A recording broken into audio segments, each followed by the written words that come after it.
প্রামাণ্যচিত্রে তথ্য মতে ১৯ জন ব্যক্তিকে তারা নির্দয়ভাবে গুলি করে হত্যা করেছে। একজন আহত মানুষ অর্থাৎ গুলিবিদ্ধ হয়ে পড়ে যাওয়ার পরও তাদের উপর কি অত্যাচার চালানো হয়েছে, কয়েকজন পলায়নপর ব্যক্তির উপর কিভাবে গুলিবর্ষণ করা হয়েছে তার ভিডিও চিত্র এবং এটা যে এআই জেনারেটেড নয় সেটা উপস্থাপন করা হয়েছে, আপনারা দেখেছেন।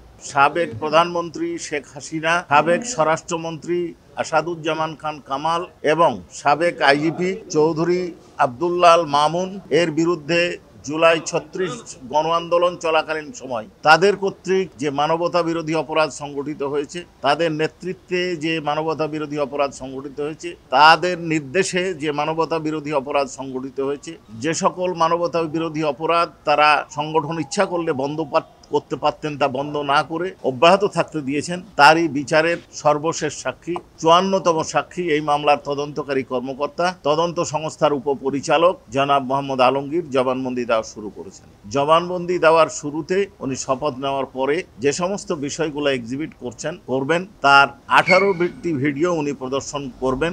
তারই অংশ হিসাবে উনি এখন পর্যন্ত ১৭টি ভিডিও ফুটেজ অনারেবল ট্রাইব্যুনালে উপস্থাপন করেছেন। আপনারা দেখেছেন। এ বিষয়ে আমাদের নতুনভাবে বক্তব্য দেওয়ার বোধহয় খুব বেশি সুযোগ নেই। আপনারা দেখেছেন। আমাদের বক্তব্য হচ্ছে আপনারা যদি প্রশ্ন করেন তাহলে আমরা হয়তো উত্তর দিলে বেশি ভালো।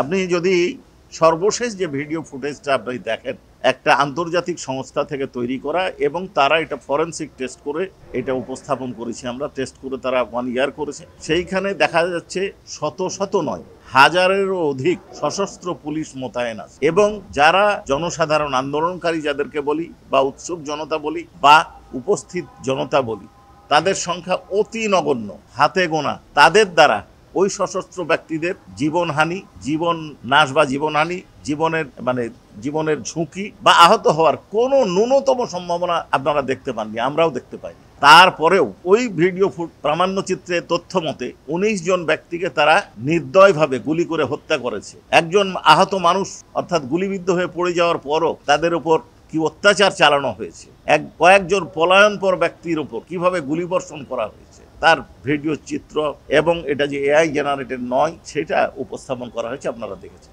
দেখুন, আমাদের এখানে যে মামলাটা চলছে সেই মামলায় যাত্রাবাড়ির সরাসরি যারা ঘটনা ঘটিয়েছে তাদের কাউকে আসামি করা হয়নি। এই মামলায় ৩ জন আসামি, তারা সকলেই কমান্ড রেসপন্সিবিলিটির আসামি। এই মামলায় তদন্ত চলছে। একজ্যাক্ট সংখ্যা আপনাকে বলতে পারবো না, তবে ১৯ জনকে শনাক্ত করার বিষয়টা অর্থাৎ যারা শহীদ হয়েছেন তাদের শনাক্তকরণের বিষয়টা সেই দিনের ১৯ জনের বিষয়টা নিশ্চিত হওয়া গেছে। বাকি তদন্ত প্রক্রিয়া চলছে। যে সমস্ত আসামিরা যারা এই অপরাধের সাথে সংশ্লিষ্ট হবে তাদের কাউকে ছাড় দেওয়া হবে না। এখন উনি কিসের ভিত্তিতে বললেন যে বিচার সঠিক হচ্ছে না, এ প্রশ্নটা ওনাকে করলে বোধহয় বেশি ভালো হতো।